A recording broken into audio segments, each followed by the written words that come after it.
All right, guys. So I was debating whether I should make this video or not because I don't want to give out too much sauce. But I realized I get like 3 views a video anyways. So fuck it. I'm feeling generous for the 3 of you watching this right now. I'm gonna show you exactly how I've been able to verify multiple GMBs without getting banned on the same name for the same business. So I have a couple examples here. This is my main business, Plumber Done Right. If you don't already know what I do, I basically own a remote plumbing company. It's basically like digital contracting. So the leads will come in through my company, Plumber Done Right, and then I will contract the work. So I'll book the inspections in, I'll contract the work, and I make a 40% cut on all of these jobs. I've been doing this business for a couple months now. I'm doing around 30 grand a month in profit from this. I'm 19 years old. So it's working really well, and I've pretty much cracked down exactly how GMB works. I can show you here. First, I'll show you that I actually own these profiles. So first of all, you can see that there is indeed around 20 Plumber Done Right locations across the greater Toronto area. I have some of these open over here. As you can see that I do own all of these profiles here. See manager access, and I have a couple more open here. These are off branded, but these ones are actually really good too, which I'll show you in a second.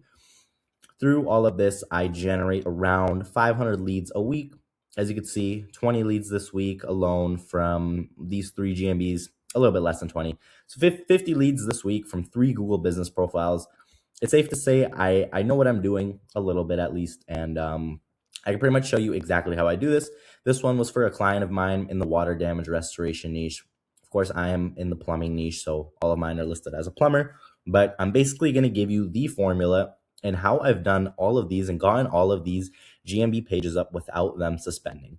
So there are going to be 4 key factors which pretty much determine whether your page is going to get suspended, or basically how likely it is for your page to, first of all, get verified in the first place, but second of all, actually get suspended once it's up, which kind of sucks, especially if you put a ton of work on your page, you do all the SEO for it, you get a bunch of reviews, and it just suspends all of a sudden. Doesn't feel too good. So I'm going to be going over the 4 main things. I don't want to ramble too much, so I'm just going to pretty much go straight into the info. So the first thing is going to be account trust. So if you have multiple GMBs that are managed by one Gmail account, or even worse, owned by one Gmail account, you'll tend to notice that Google can sort of crack down on you. Now, this isn't against the terms and conditions of Google, but I guess it kind of just flags you, and then all of other factors combined sort of add up and make it more likely for your GMB to suspend. Again, a lot of GMB stuff is black hat stuff. It's really not well known, which is why there's barely any information on the internet about it.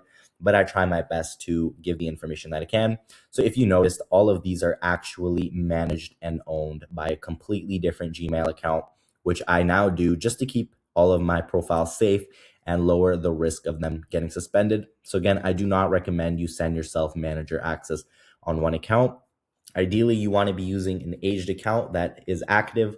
So whether that's your account, whether you buy accounts, whether you have a couple secondary accounts, a business account, whatever you want, just Gmail accounts to manage these profiles. Even if it's a new account, recommend you do that over sending them all to the same account for management or ownership access. Okay.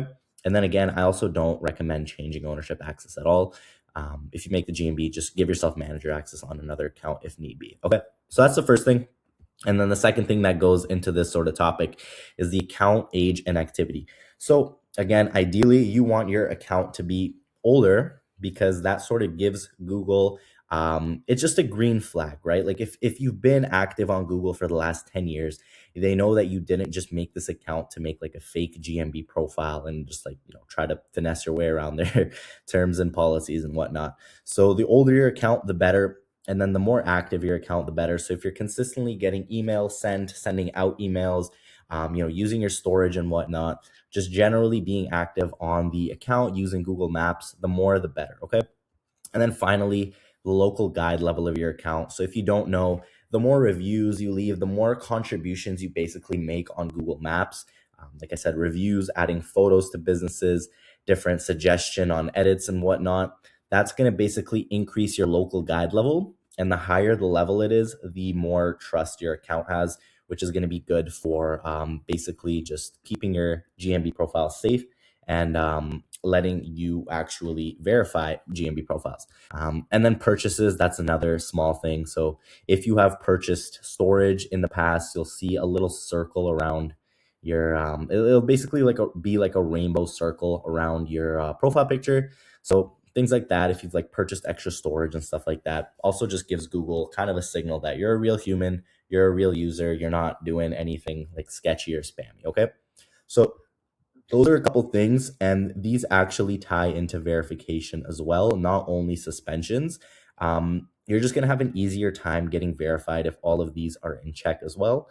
And you actually have a really good chance, if all of these are done properly, to get verified through an email or phone code or even an instant verification, rather than it prompting you to do a business video, which obviously it's easier to just submit a fucking code than record a whole video. And I mean, sometimes you're going to have to fake these videos. I'm not saying that I personally do this. I would never do this, but you can, I mean, obviously, no, obviously I own every single office that these Google My Business profiles are listed at. Like I pay like $3 million a month for, leasing all of these offices, obviously. So you know what I mean? What I'm saying is it's a lot easier to get verified without having to find an office to record a video on. And basically, yeah, that's just not fun to do, right? So doing all of these things and having all of these things in check is going to help you a lot. And then this also really ties into the account trust. It's the domain trust. So if your website is registered into the Google Search Console, that's one main thing. The website content being in alignment to what you're posting onto your GMB. So let's say you have a landscaping company called Rob's Landscaping of Toronto, right? If your website content that you're linking to your GMB, the domain that is linked to that website, has a million citations and backlinks, and it says Rob's Landscaping of Toronto everywhere. And then, it's like a registered business, and you have the same phone number on your website as you're putting on your GMB. These are all sort of small factors that add up and basically show Google that you are a real business. You are active on Google. You have been active on Google, and it makes it a lot easier for your page to not only, again, get verified through things that aren't business video. Business video is a business video, right? If you record the video and you do everything right, then you're going to get approved. But if you don't want to record a business video, then this is going to help you out. And then again, if you're planning on making around like 20 locations around your like metro area or whatever you want to call it, like some of these locations are hours of drives between each other. So obviously you don't really want to have to go every single location and of course lease an office and buy an office to record a business video on. And then obviously these offices need to be staffed during operating hours by Google's terms and policies. Again, this is Google's terms and policies that I 100% follow for every single one of these profiles. So that's not very feasible for everybody. Okay. So again, now tying into everything I just said, codes are typically less safe than business videos. Business videos are going to be your bread and butter. If you can figure out how to do a proper business video, then you're pretty much golden for the most part. But yes, these codes are, again, especially if you don't have all of this stuff set up. If you do have all of this stuff set up, you're very unlikely to get you're unlikely to get suspended because it just is enough to show Google that you are a real business and they don't really doubt you too much. The phone code's typically the worst. Email code comes after that. So I would, if you're gonna go that route, be careful and make sure that all of these are done properly. Okay, and then more general sort of tips. So this is just, again, general stuff. If you're making risky edits, you're changing the website, the phone number, you're spamming edits, everything is done in a day, you're trying to optimize all SEO, stuffing keywords everywhere, changing the title, you're going to get banned, okay? Especially if you change the title, the website, the phone number. Those are really, really risky. 100% refrain from doing those once it's up. I mean, as like, if you don't have to change those, please don't change those. You're most likely going to get suspended. And the address as well. If it's listed on an address or a service area, and then you either change the address or list an address, you are very, very likely to get suspended. So please try to refrain from that. Now, sketchy activity, that also sort of ties into that. If you're getting like logins from fucking India, like you have a VA who you want to do all your SEO stuff, you want to just like forward it to him. That's a little bit sketchy. You want to refrain from that if you can. Again, getting like a shitload of like fake reviews all at once and then they all get deleted because they're from India. Again, you know what I mean? You don't really want to be doing things like that. So use your common sense. You can probably decipher yourself what's sort of like sketchy and normal. Again, just think about it like from a company's perspective. Like you want your users to have the best possible experience. So you don't want sketchy shit all over your website, right? Like Google doesn't want sketchy shit all over their search consoles and whatever. So don't be stupid. Don't do anything sketchy. And again, use your common sense. You'll know what's sketchy, what is sketchy and what's not sketchy. And then finally, so as I was saying, by the way, if you are listed as a service area business, you're very unlikely to get suspended. You have to do some really, I mean, again, if you do these edits, you're probably going to get suspended, like change the name and add an address. But apart from that, like it's really easy generally to get a service area page approved and to stay up. This is more for addresses.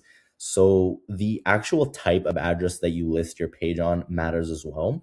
Let's say you have a plumbing business. You are not supposed to have a plumbing business listed on a house.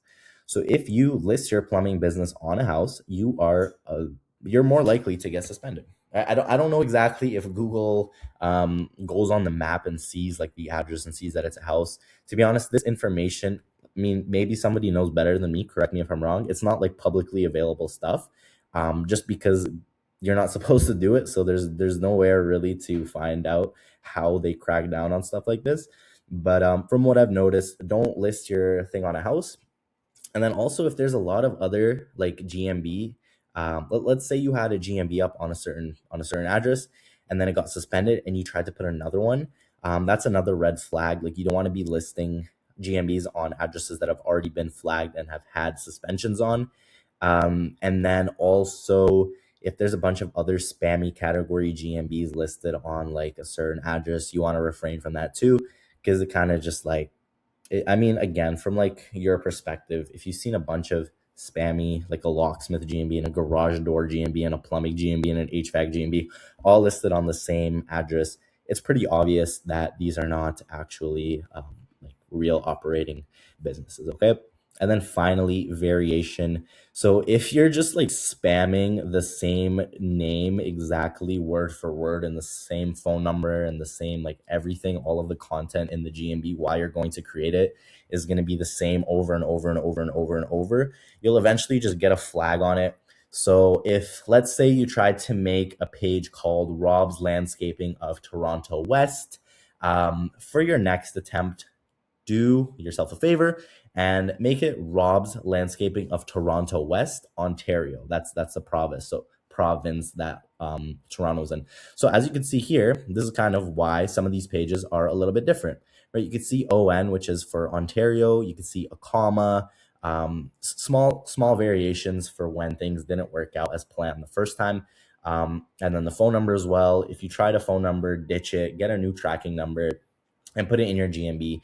Don't redo information that's already been flagged and suspended before. As a general rule of thumb, if you follow all of these steps, you are very unlikely to get suspended, and you are much, much, much more likely to get your page verified, whatever method you use to verify, whether again that's code or business video, whatever they let in your country or whatever. You're a lot more likely to get verified and stay up if you do all of these. So yeah, that's pretty much all. Again, if you guys have any questions, feel free to just shoot me a message. I'll leave my WhatsApp in the description as I do with my videos. Just don't go around like spam calling me, but shoot me a message if you need help or if you want help, or if you found this useful and you want help setting it up for your business, or if you want to run a similar business as I do, where I basically rank these profiles and sort of make money, like I guess you could say passively. I have a VA answer most of my calls nowadays, so I don't do much work and I make a fairly good amount of profit off these pages. So if you're interested in anything like that, or if again you want to set this up for your business, whether you own like a plumbing business or a contracting business, whatever it is, shoot me a message and I'll try to help you out. But apart from that, I'll see you in the next video.